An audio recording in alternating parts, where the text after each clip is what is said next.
There's this old thing that says, if a tree falls in a forest and nobody's there to hear it, did it really fall? Did it make a sound? Well, we're talking about knowledge. And is knowledge really knowledge if it's not passed on?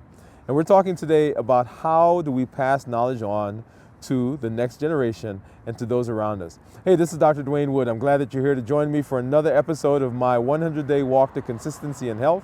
This is day number 83. Every day that we show up, every day that you're here, every day that you put the time in, you are adding to your consistency, adding to your strength, adding to your self-confidence, and you are setting yourself up for success. Remember, consistency is your superpower. Yeah, right. It is your superpower. And everything that you do, anytime that you are saying yes to consistency, you're saying yes to success. So let's go ahead, let's get started. I'll see you on the walk. So I've shared with you that I love having students around me. And one of the reasons I love having students around me is because they help me solidify the information or the knowledge that I have. When they are around me, they actually help me to learn. They help keep me, help keep me current. They help keep me acute, if you will.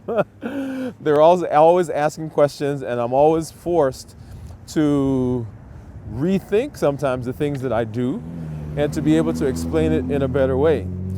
And when I think about all the knowledge that we have, all the information that we have, and in medicine, information changes so quickly that they tell me that within several years, about 50 or more percent of the things that we've learned are things that are changing. And so when I think about all the new physicians or healthcare providers that are coming along, it amazes me that there are all these things that we learn in our personal days, in our personal interactions with patients that sometimes get lost because they're just ours. They're just something that we figured out, something that we learned. Think of the number of people around the world that may have had some enlightened thought, had some enlightened piece of information. And if we were able to capture that, how much advancement we would have. And so sharing information is critical to not just our personal success, but it's critical to our success as a group, as a people, as a species. Having that information be able to spur other changes, other thoughts, other advances is incredible to me. And so that's why I think this particular episode is so important, because it talks about how do we go about doing that? How do we go about sharing the knowledge that we have gleaned so that we can continue to grow. Yesterday on the way back from, and by the way, you see I brought another one of these hats. On the way back from our trip, I was sitting next to a gentleman who is in research. He's in academia within healthcare, and we were talking about the changes in education and in the way that we practice as physicians, and we were really talking about artificial intelligence and the ability that computers and technology now has to harness the information that we provide it and to make critical decisions and to help guide us in how we take care of patients. And all that's possible, not just because of technology, but it's also possible because of the knowledge that we share with each other. And so why is it that what we share helps us, ourselves? Why is it key? Or how does it become key to our mastery? Well, number one, studies show that when we teach information, we solidify the information ourselves. And that's the point I was making for myself.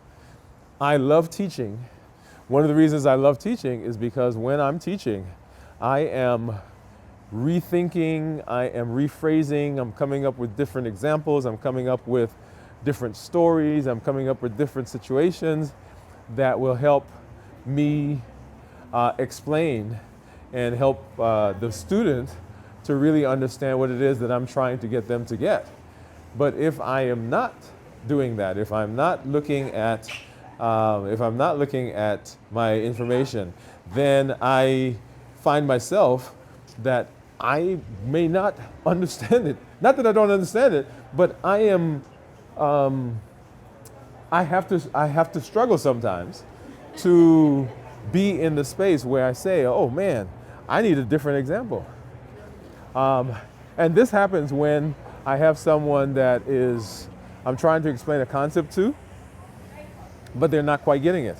And so I say, okay, what is it that I'm not explaining properly that they're not picking this up? And so it forces me to really think critically about my teaching and critically about that particular thing, right?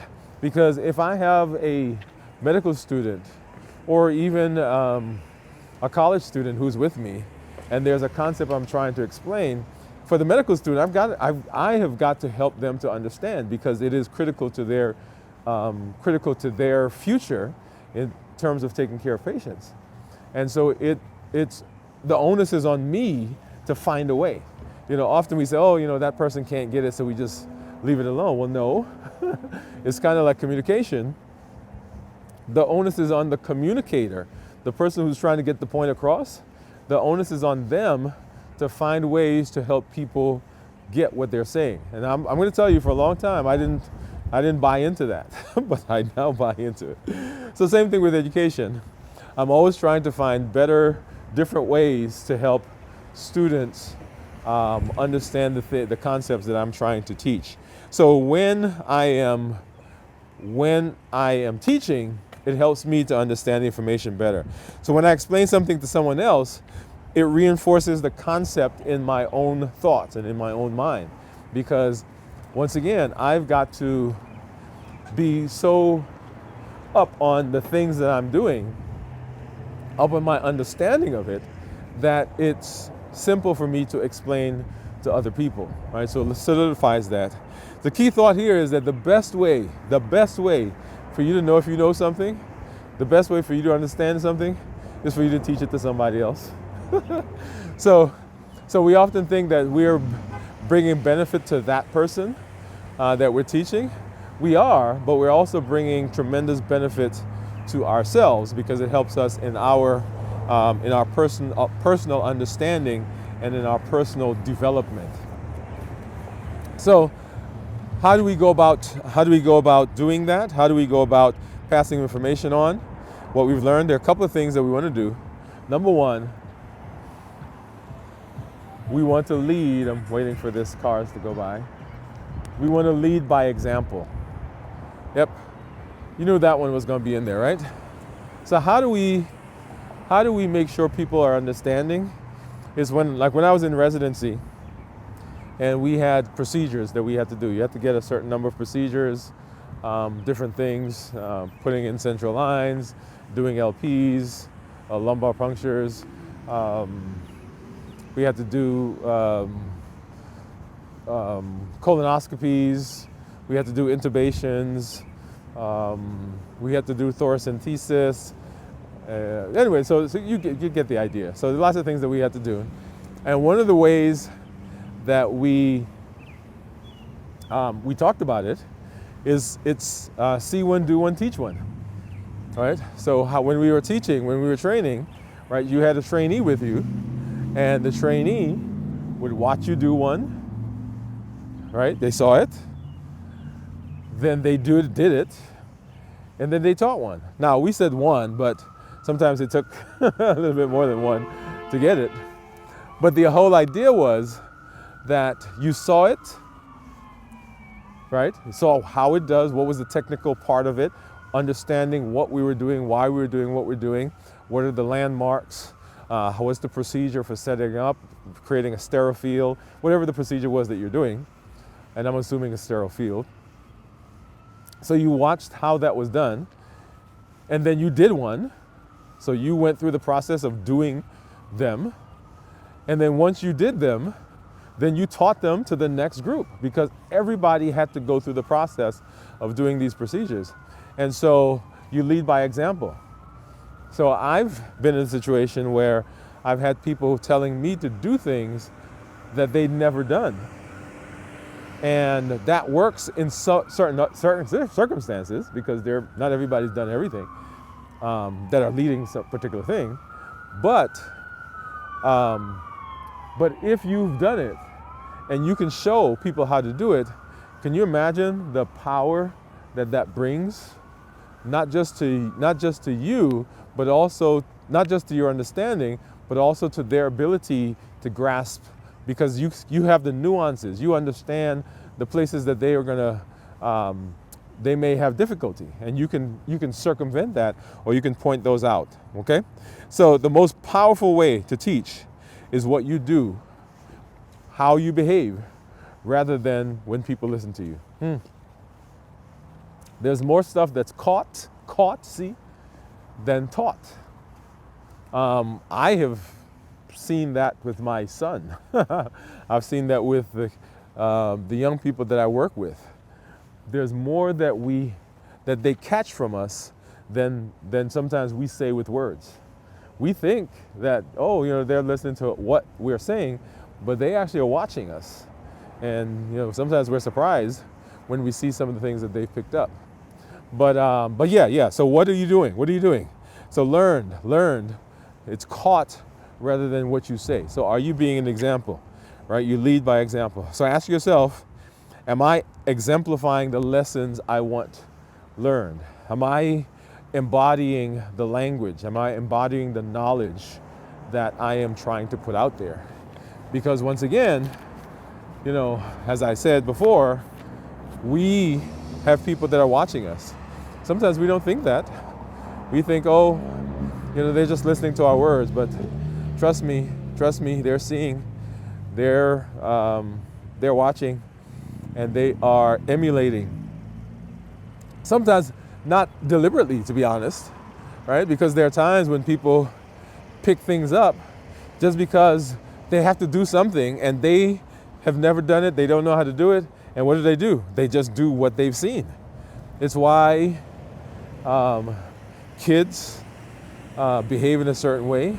They're why certain relationships are the way they are, because the people in the relationships, they've never seen somebody in that type of relationship, and they just do what they know. They do what they see, and what they see is what becomes what they know. All right, so you want to make sure that you're asking yourself, am I embodying what I want people to know, or what I want people to do? How can my actions inspire someone to better, or inspire someone to do like I'm doing? So that's a question we want to make sure that we're asking. Because if we're not careful, the actions, the behaviors that we do, they can set people up for difficulty, because we are not necessarily doing and showing the correct way of doing something.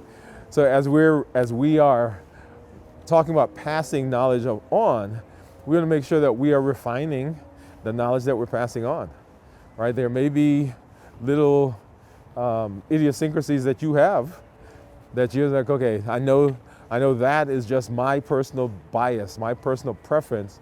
How do we make sure that this doesn't get passed on? So am I refining the things that I'm doing, right? How can what I do help somebody on their journey, right? That's a big question that you want to ask.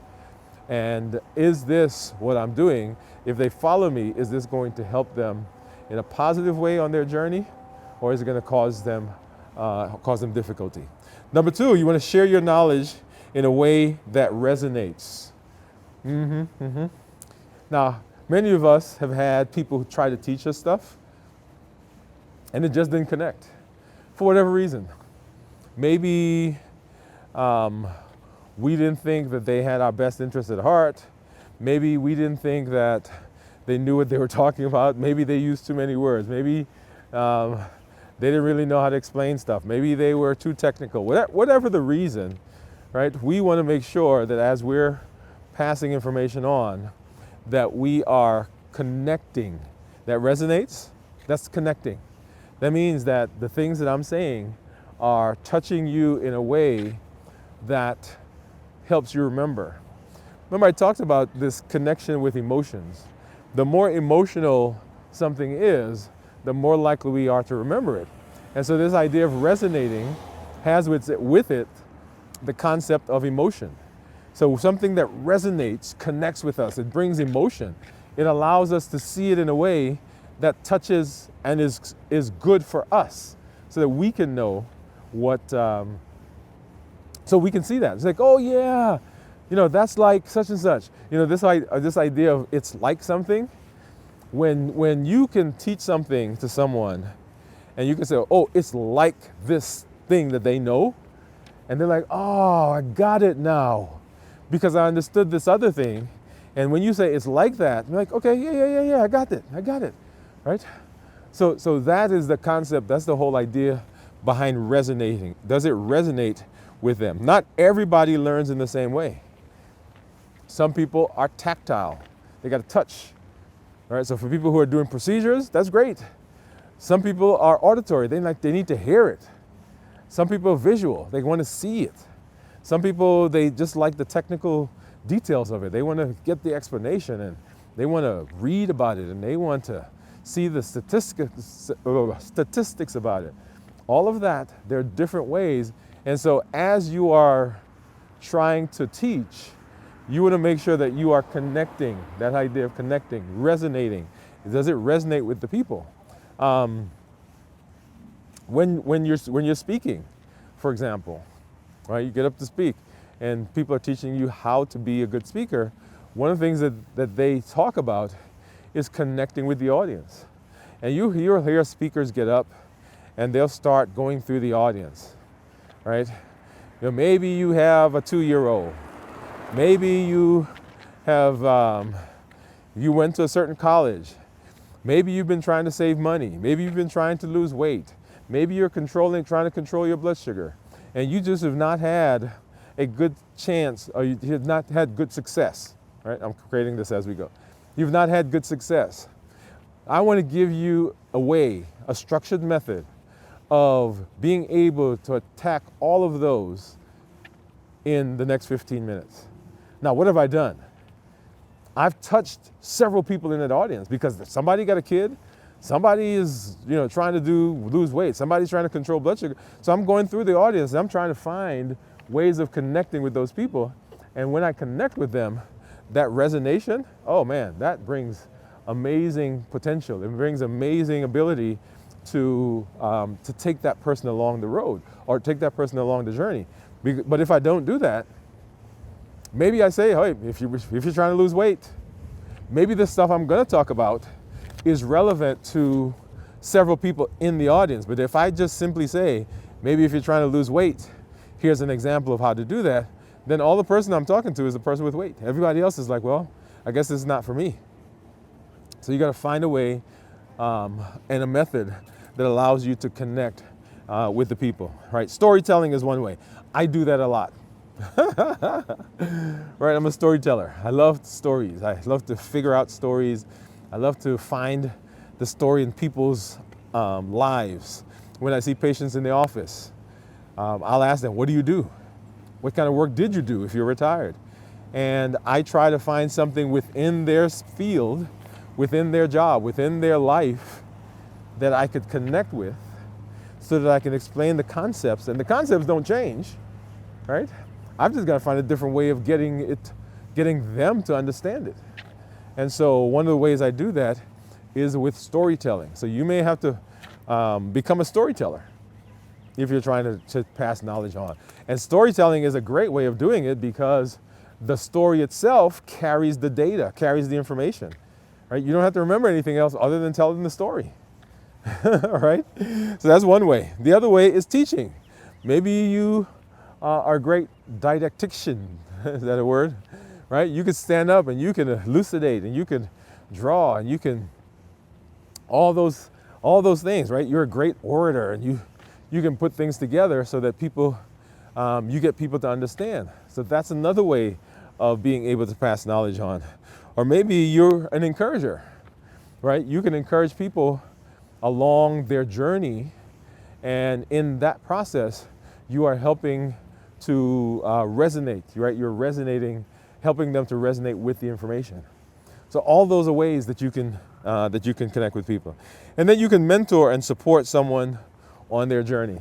And we've talked about this at length, but it's a good place to once again come at it to say that there are not enough mentors. I can pause there, right? There's not enough mentors. For all of the people that we have, for all the things that we do, for all of the information, all of the knowledge that we have to share, there are not enough mentors. And you deciding to be a mentor just adds such, and I keep using these two words, value, richness, and depth. I said two words, but there's three. Right? You becoming a mentor, man, can you imagine the wealth that brings to whatever space you decide that you're going to mentor in? Right? So you become a mentor. That's another way of passing information on. Find someone who is where you are, someone who wants to go where you want to go, or where you are, someone who's been where you were, and help them along. Right? Here's, and once again, here's another, and I think I mentioned this a little bit yesterday in our episode, when we talked about you putting your information out, putting your content out, putting your value, your knowledge out. Don't wait for someone to come find you. Remember, we are no longer allowing life to happen. Now, someone is probably going to come and try to find you, yes, because people are looking for mentors. But you go scope out, see who needs you. Find someone, and you offer to be their mentor. Can you imagine what it's like, what it would be like for some young person within your field to have you like come along and say, hey, I've been watching you and I think you have potential. I think you can be tremendous. I would love to work with you to help develop the potential I see. Man, that right there, if somebody said that to me, oh, that's gold, right?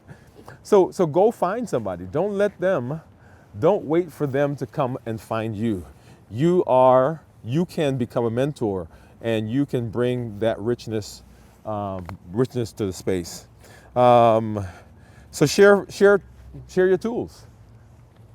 There's another one. There are things that you have gleaned. There are tools that you have. What's the word? You've from somewhere else that don't usually appear where you are in the space that you're in the profession you're in, but you found some way of adapting it. That's the word I was trying to use. You've adapted stuff from all over to help you work and help you do the things that you do. Don't let other people have to figure that out. Right? You figured it out. You've been able to do it. Maybe they can actually take it to a higher level than you have. But allow them the benefit, or give them the chance to be able to utilize what you've done and to build on where you are, right? So use your tools, give your tools, help them avoid the mistakes that you've made. Now, I know that there are some mistakes that have taught you like a lot, right? That goes without saying, because there's some things I've done. Guess that's never happening to me again.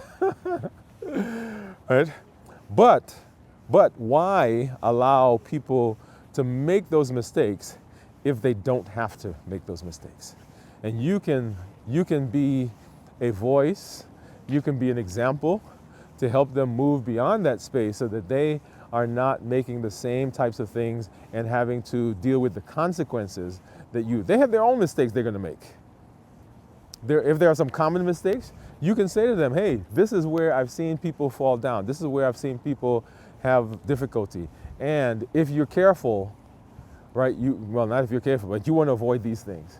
Now, they may still go and may still make some of those mistakes, but you've warned them. You have helped to guide them around some of those pitfalls. And you can be an amazing, amazing, amazing mentor. So helping someone else succeed is one of the most fulfilling things that you can possibly do.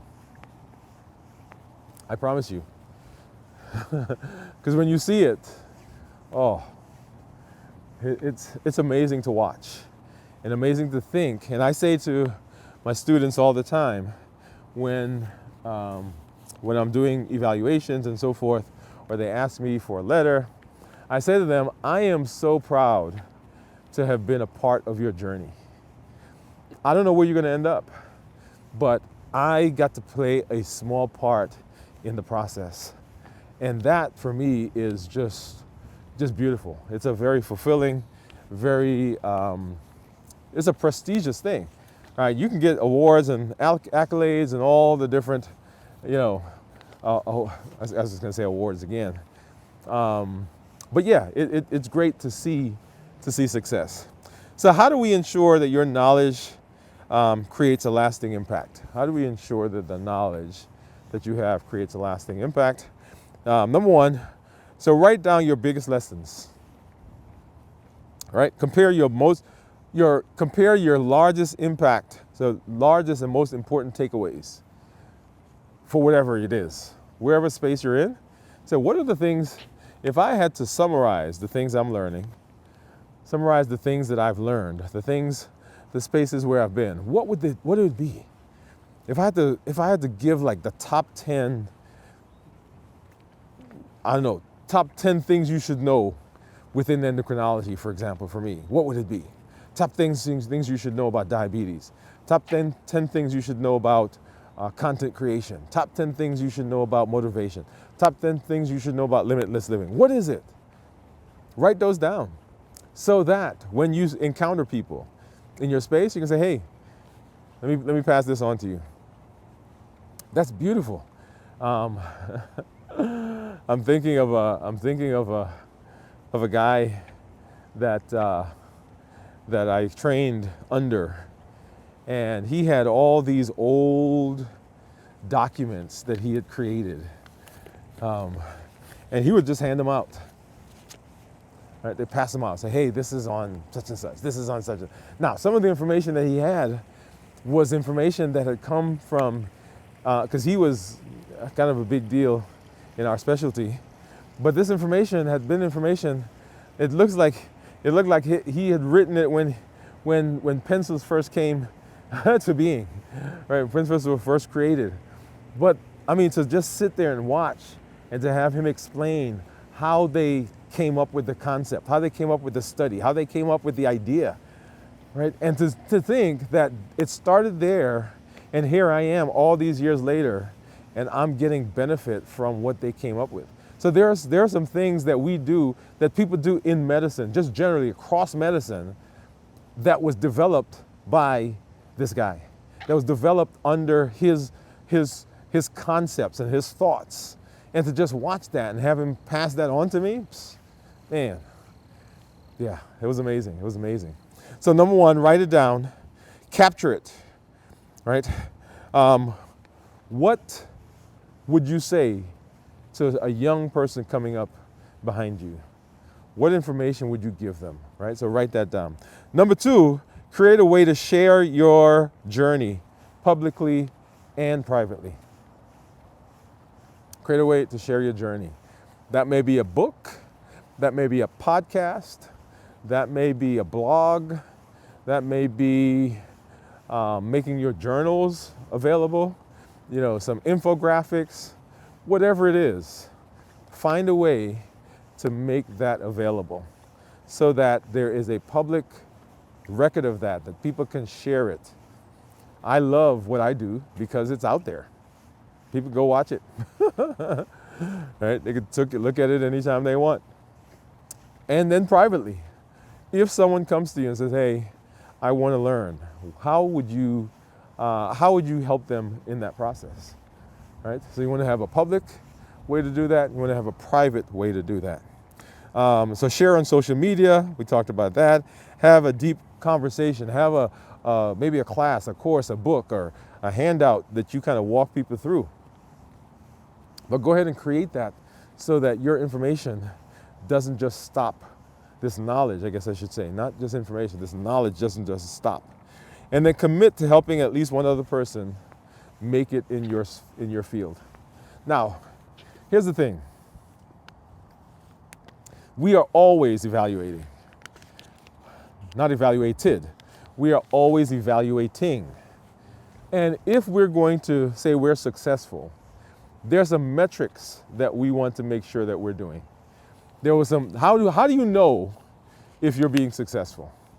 Now, in our office, every year we choose a new metric. One year it was A1Cs, right? So how many A1Cs or how many people can we get to goal? One year we chose getting ophthalmology exams back, getting the results back into our office, getting them back into our practice, into our chart so that we knew. Because patients would come and tell us, oh, I saw the doctor. And we would take their word for it. Well, I said, no. One of our quality measures is to make sure that this is really being done. One of the years we talked about getting people on continuous monitors. So whatever it is. So for you, how many people have you gotten or helped to be successful? I'm pausing. So what's the metric? How many people have you been instrumental in helping to achieve their goals within your field, within your space, with their health? That's a big one. So commit to helping at least one person go through the process. If you're talking about weight loss, right? Help somebody else lose their weight. If you're talking about improving blood sugars, help somebody else improve their blood sugars. If you're talking about drinking water or resting or getting organized, whatever your thing is, find somebody and help them with the knowledge that you've gained. That right there is clutch. It is key. It is a superpower. It is a cheat code. So identify one person that you can help. So how do you get knowledge? How do you get your knowledge?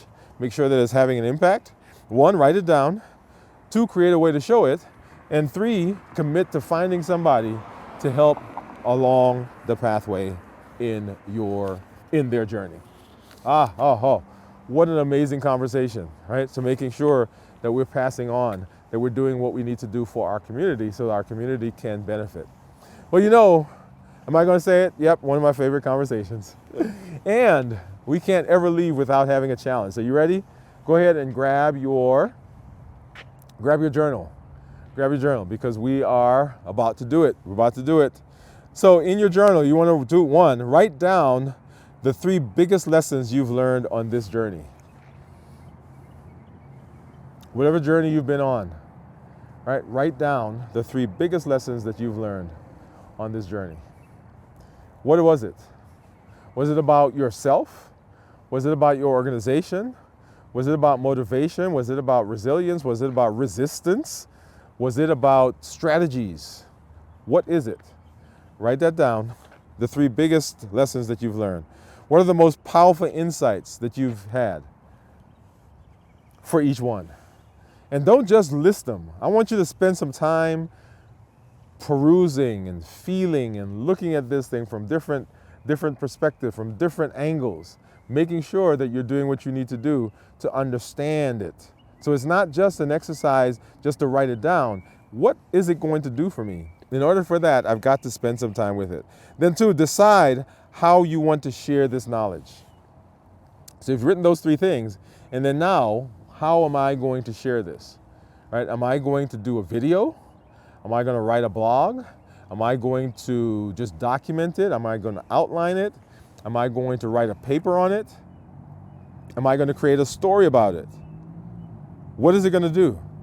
How are you going to do it? Are you going to share it through mentorship? And then identify one person. Remember, action. It's theory until we put action to it. Action. The action is to find somebody that you're now going to take this information and you're going to impart this knowledge to them. All right? Because it's not just about where we go.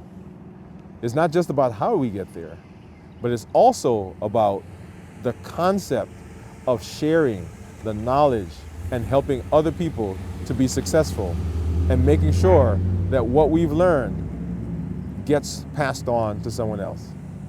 Hey, I'm glad that you're here. This is Dr. Dwain Woode, as always. That's Wood with an E. The E stands for Endocrinology. Here I educate, I empower, and I encourage you to take charge of your health and your life, avoid complications, and go to the next level and create the life you've always wanted. Limitless Living says there's nothing that we're going to do, nothing outside of us, nothing inside of us that's going to prevent us from doing what we need to do to be successful. Make sure that you understand that consistency every day that you show up, every day you say yes, every day you push through, you're creating a better version, a more resilient version, a more resistant version, a more successful version, a more self-controlled version, and of course, we're creating a person that's more self-sufficient and self-confident. Thank you for joining me. We'll see you tomorrow for day number 84. I'll see you on the walk.